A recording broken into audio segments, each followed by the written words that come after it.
With a four-door version of its Continental GT Coupe, it's been the embodiment of a British-style luxury performance sedan. Well, now it's time for a whole new chapter with an all-new third generation of the Flying Spur. And it looks to be a real page-turner.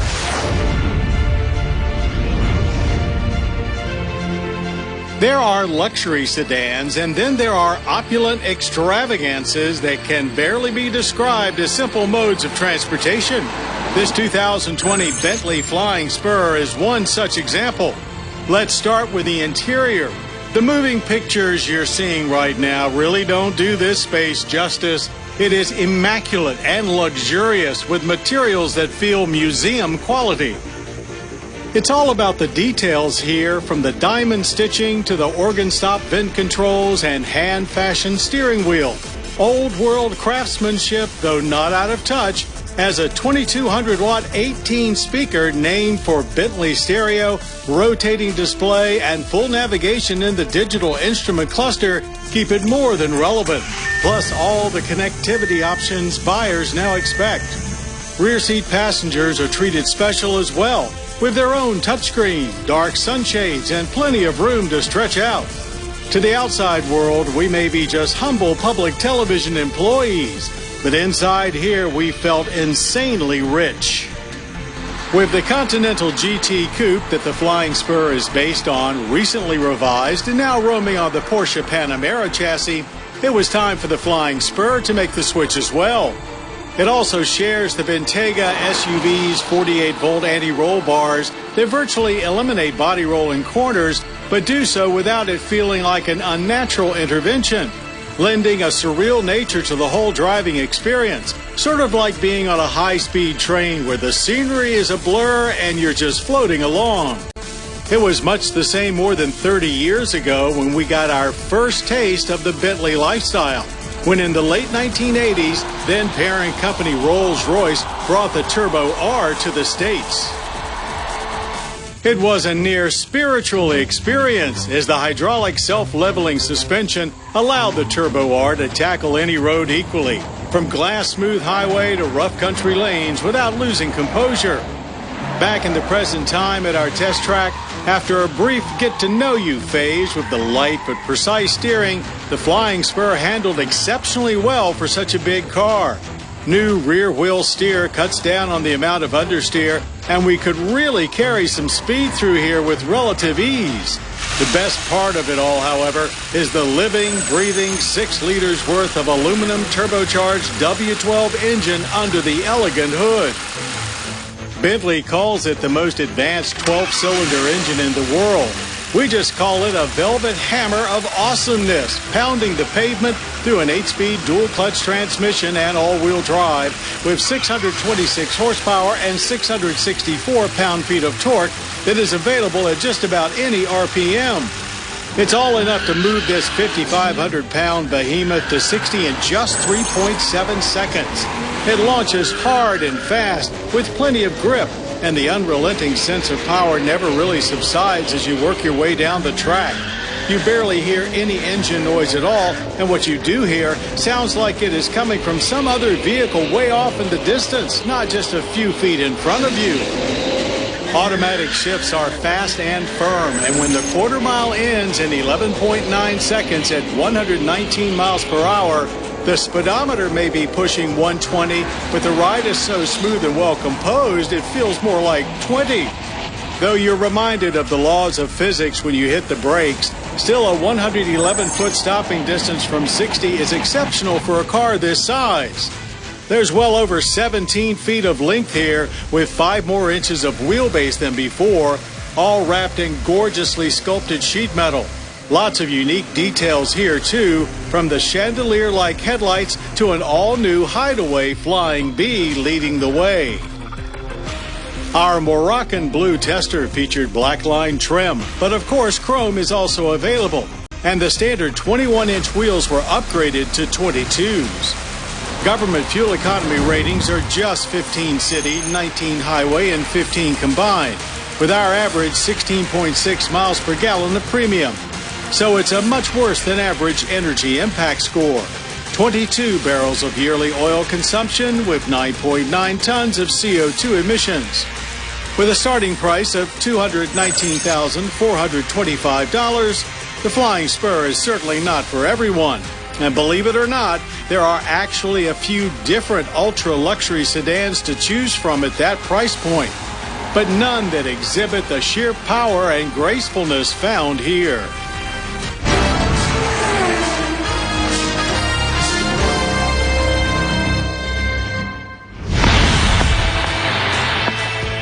How would you like a career in the exciting field of truck driving? Field instructor Bob Biddle gave me my first trucking task. Watch your trailer. As soon as you know the trailer is going to miss it, you have to bring it back, or otherwise you'll be up to the next cone too close. I quickly acquired the name Cone Killer. There are a lot of ways to personalize your vehicle. Now you can add extra bodywork, or maybe express your individuality with a throaty exhaust. Or maybe it's a wrap or custom paint. And when it comes to custom paint, some of them are truly works of art. But that takes a dedicated artist like the one our Stephanie Hart has found, who creates masterpieces on 4 wheels.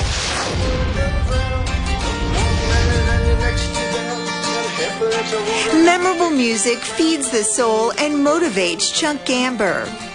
Trucks are his canvas. He's been painting right on them for 40 years. A special greeting welcomed us into Jack of Arts in Ellicott City, Maryland. We immediately felt right at home. This is actually Motor Week's second visit to the art studio, and we found the same creative vibe it had 3 decades ago. I love what I do because I was born a creative artist. And, you know, even in high school, I remember freshman year of high school, when they ask you what you want to do for a living, I go, well, I want to be an artist. And they go, oh, no, you'll starve if you do that. You don't want to be an artist, but you can't change who you are, and you can't change what you do, and you can't change how you feel about your creativity. Ignoring the advice of administrators, a then 18-year-old Chuck took a gamble. With a $100 loan from his mom, he bought a sign case.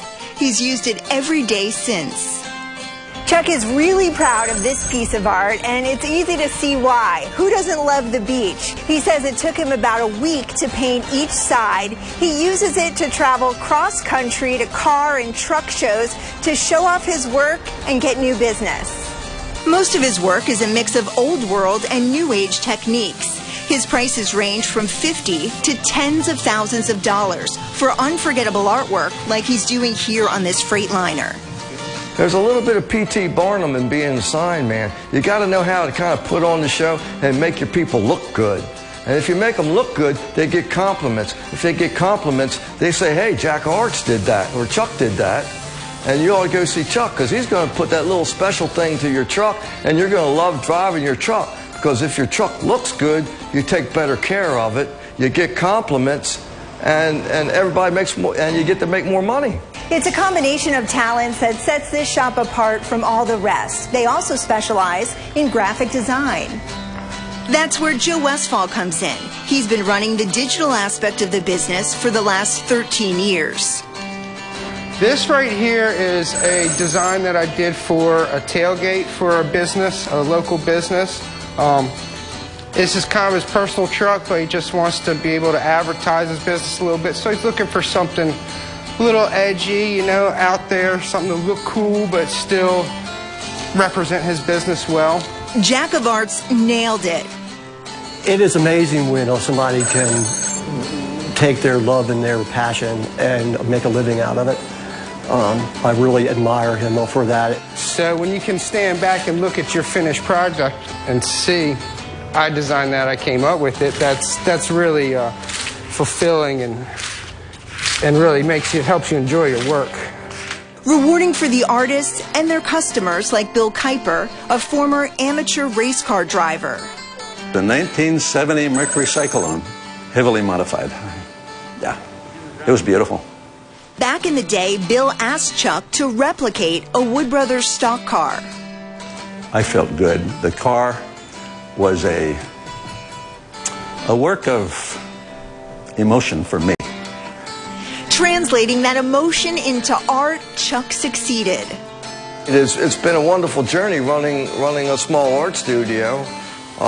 I really did enjoy my life as being able to stay an artist, and I'm kind of glad I didn't take it big, because once you go big, you got to manage people, you got to manage a business, and you're not really being the artist anymore. You're being a businessman. And it's not the money that drives me to do it, although you have to make enough money to live. It's what inspires me is the trucks and the people coming in wanting something special done. A clean workplace always makes jobs in the garage easier and more efficient. Pat Goss shows us how to get our floors done right. Now, if you have a nice car, that means it deserves a nice garage floor. Now, most of us are going to be dealing with concrete, and no matter what you're going to put on that garage floor, it has to be properly prepared. So, decide what product you want to use and follow the preparation instructions to the letter. That way, you'll get a better job.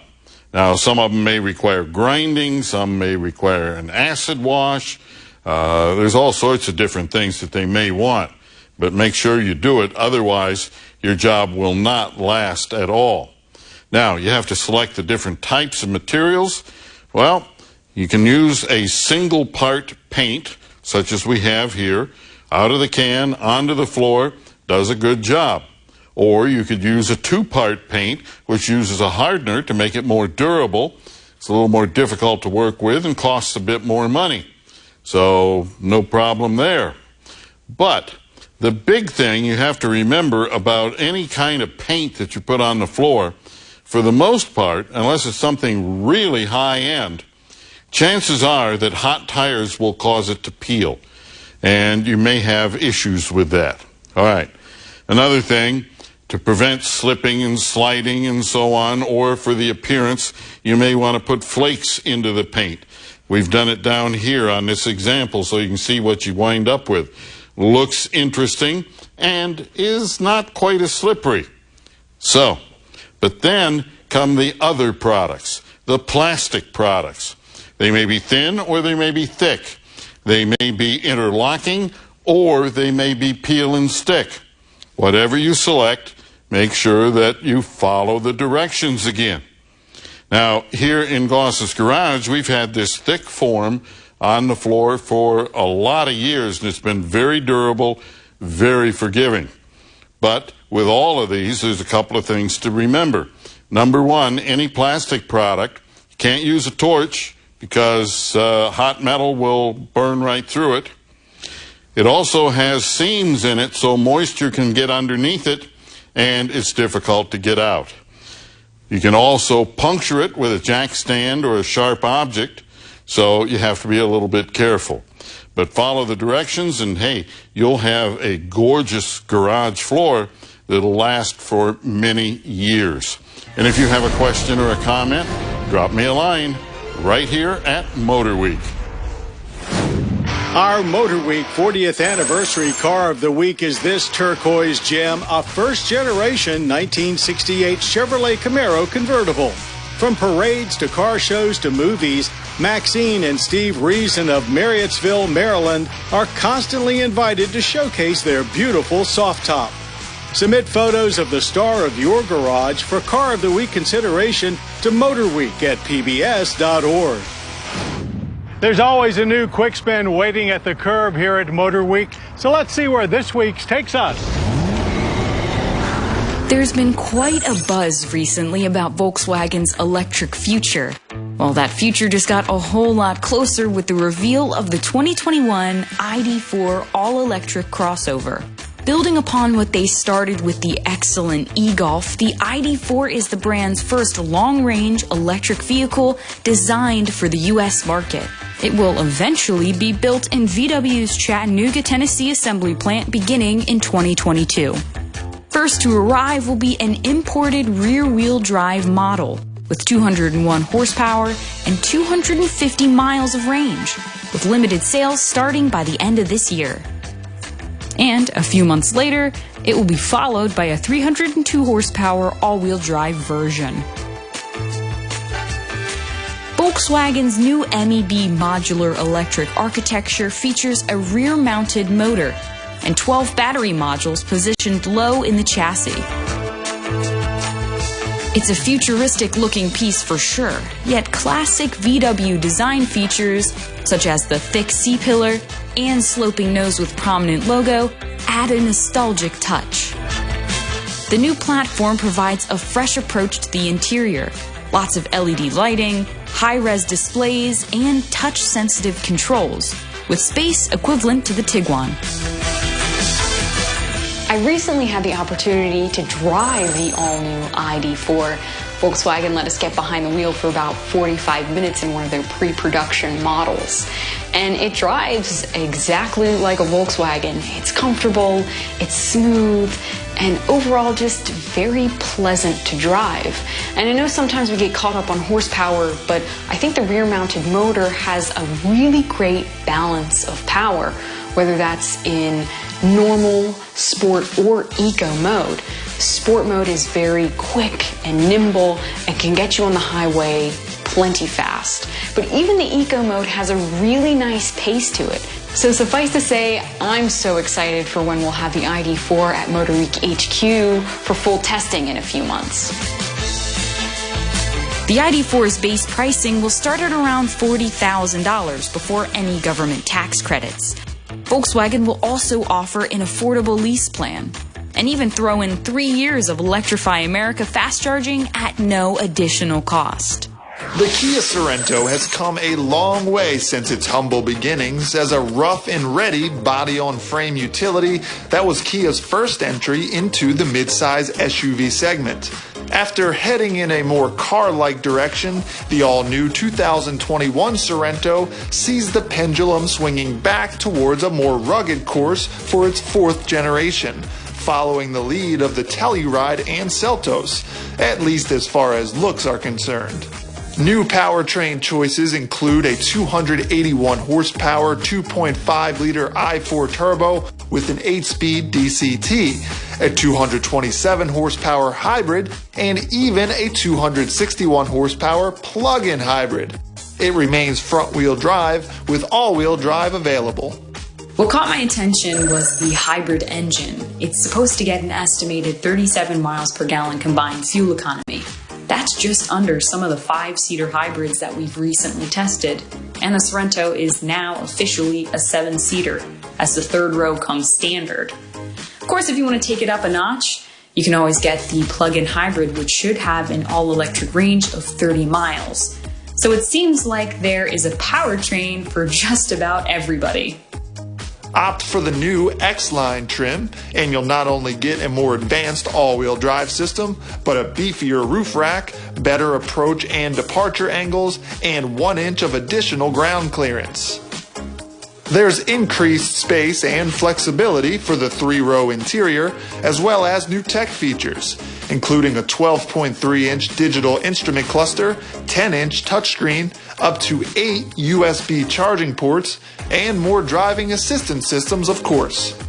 It's been almost 20 years since we saw the first generation Sorrento, and it has evolved quite a bit since that time. Now, Kia clearly wants it to continue to be one of its best-selling vehicles in their lineup, as they've listened to consumers who demand a bolder design, more technology, interior flexibility, and more options when it comes to the engine. We'll have much more on the all-new 2021 Kia Sorrento soon.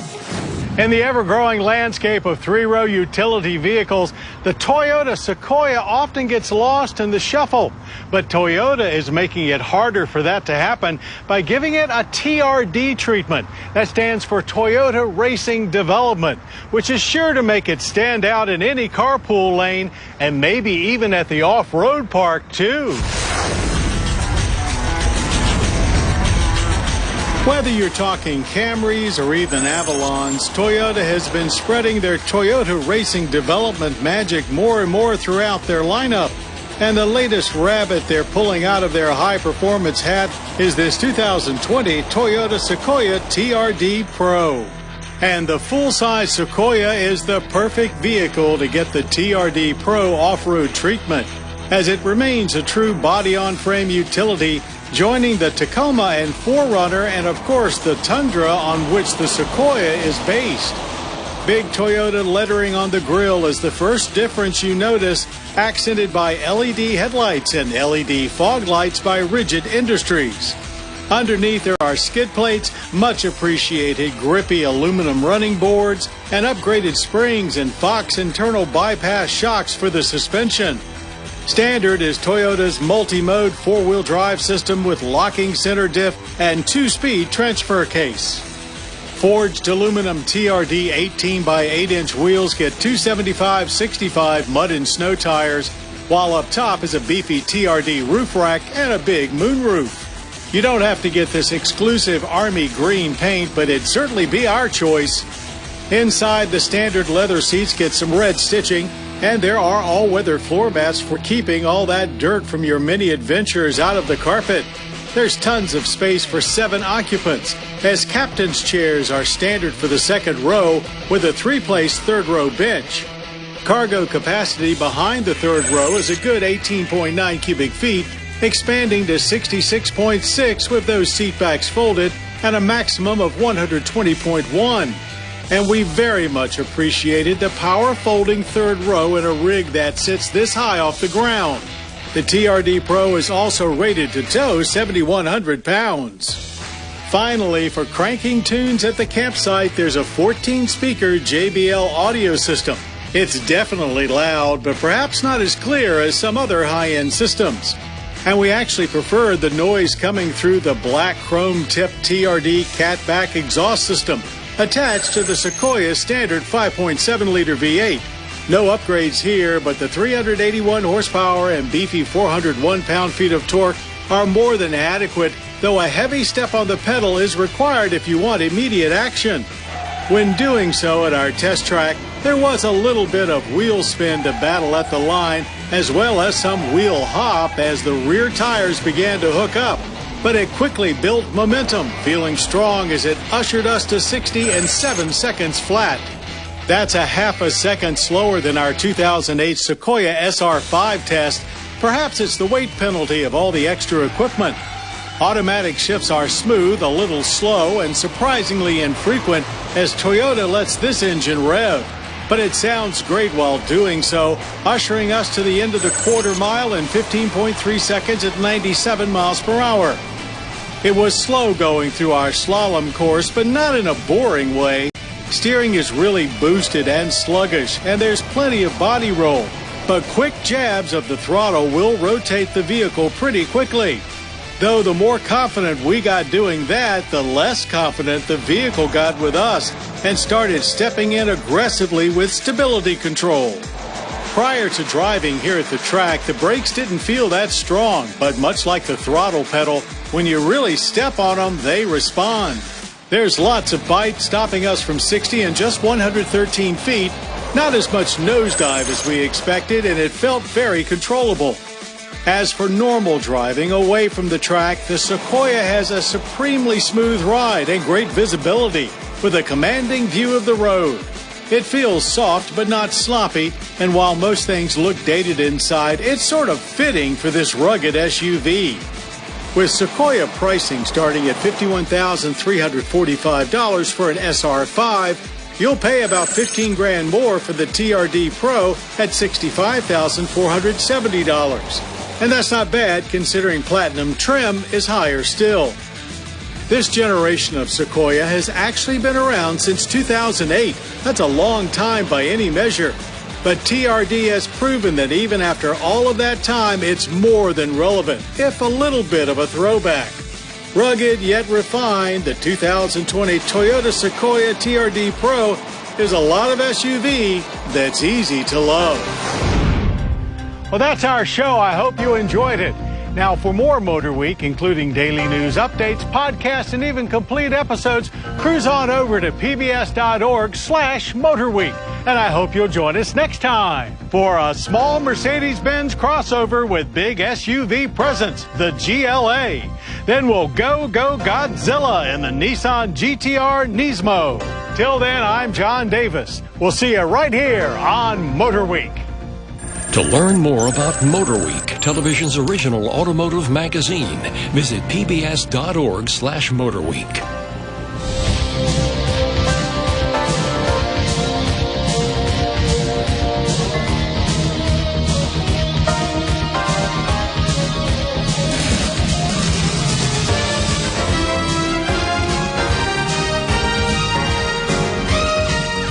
This program was produced by Maryland Public Television, which is solely responsible for its content.